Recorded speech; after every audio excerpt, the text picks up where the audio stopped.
হ্যাঁ রাজু, মাছ উঠেছে, তুলে ফেল। এই যে একটা শিং মাছ আরে ওয়াও, কত বড় মাছ উঠেছে। হ্যাঁ রাজু, অনেক বড় শৌল মাছ উঠেছে। হ্যাঁ রাজু, সোহাগ ভাই মাছ উঠেছে, নিয়ে আসেন নিয়ে আসেন। ওকে ভাইয়া, নিয়ে আসতেছি। দেখতে যাবে। আরে ওয়াও, এটা তো একটা বিশাল বড় শোল মাছ। রাজু, সোহাগ ভাই যান যান পানিতে, আবার জাল টান দেন। ওকে রাজু, আবার জাল টান দে। ওকে ভাইয়া, ইয়া। তো দেখেন প্রচুর মাছ এ রাজু, সোহাগ ভাই এখন মাছ উঠেছে। হে ভাই, এখন তো অনেকগুলো শিং মাছ উঠেছে। হ্যাঁ, অনেকগুলো শিং মাছ। ঠিক আছে, নিয়ে আসেন নিয়ে আসেন। ওকে ওকে ভাই, আসতেছি। মাছ ধরতে যাবে।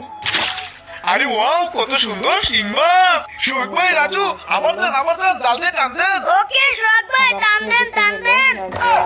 হ্যাঁ, ওরে বাবা রে ভাইয়া, ফুকা। রাজু, জালটা ফেলে দে, পালা। আরে রাজু, সোহাগ ভাই, আপনারা পুকুরে জাল ফেলে দিয়ে চলে আসলেন কেন? আরে ভাই, জালের ভিতরে পোকা